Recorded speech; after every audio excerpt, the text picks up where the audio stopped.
Ô, diretora, falando um pouquinho sobre geopolítica agora. A gente está passando aí por todo aquele processo de reorganização das cadeias produtivas. Quando a gente fala de minerais críticos, que são minérios com toda a cadeia de processamento, refino, mineração, dominada pela China. Só que grande parte das empresas que atuam no Brasil são empresas ocidentais. E a senhora entende que faz sentido para as empresas se posicionarem como peça-chave de reformulação dessas cadeias para até pensando na estratégia de atração de investimentos, porque hoje a gente vê países como Austrália, Canadá, Estados Unidos colocando os minerais como estratégia de Estado, oferecendo financiamento. Quer entender, faz sentido para as empresas se posicionarem como pró-Ocidente nesse momento? Eu acho que a gente vai esbarrar em alguns problemas. Muitas das empresas têm estruturas de off-take com a China. Então, não vai ser do dia para a noite que você vai conseguir dizer assim, olha, eu não vou mais fornecer para o âmbito oriental e vou fornecer para o Ocidente. Né? Por isso que eu, desde o início, eu falei, essa questão de ser radical, não vamos mais ter o estabelecimento com a China, eu acho não é factível, porque daí eu preciso pensar como país. E país, a China é o país mais importante na nossa balança comercial. E nós não podemos só pensar na mineração. E olhando para as empresas, vou dar o exemplo da PLS. Nós estamos estabelecidos na Austrália e a PLS, naquele momento, como Pilbara Minerals, ela avaliou cerca de 100 projetos pelo mundo. E um dos objetivos é você ter aqui no Brasil, por quê? Porque exatamente isso, você está estabelecido com uma das unidades no país, no Brasil, você tem uma linha de envio para o Ocidente, seja para as Américas, seja para a Europa, muito mais fácil do que você fazer o trânsito de Austrália para essas localidades.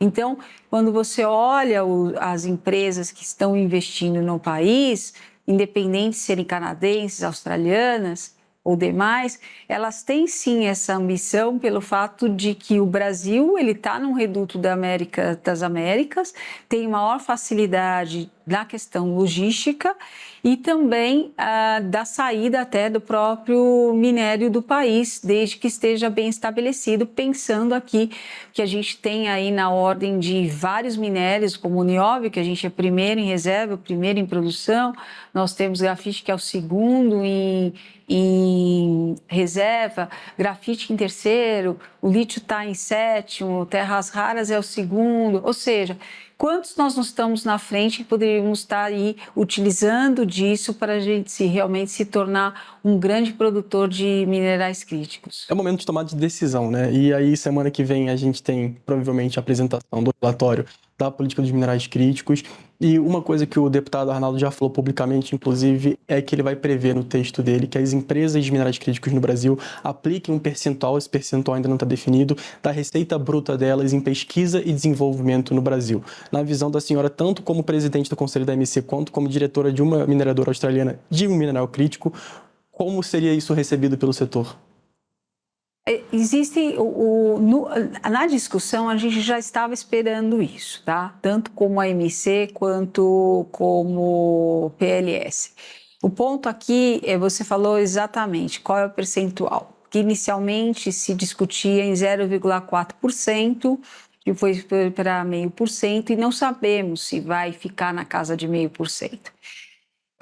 Obviamente que as empresas gostariam que esse 0,5% fosse colocado como obrigatório e que elas pudessem investir nas suas tecnologias, mas existe aí uma possibilidade de ser dentro de uma composição, né, estruturada de um fundo, de um certo controle do governo, não está definido em que casa seria, pelo menos eu ainda não tenho conhecimento, a qual obviamente, você tem aí investimentos possíveis que podem ir desde o Serviço Geológico Brasileiro, você tem FINEP, você tem várias organizações que poderiam estar utilizando desse recurso. Então, eu acho assim, eu acho super válido, mas seria mais vantajoso como empresa se fosse obrigatório, que a gente tivesse que comprovar, mas que isso ficasse da nossa responsabilidade em que tecnologia aportar, principalmente que a maior parte das empresas estão desenvolvendo as suas tecnologias ou de alguma forma estabelecendo parcerias para trazer as tecnologias para o país.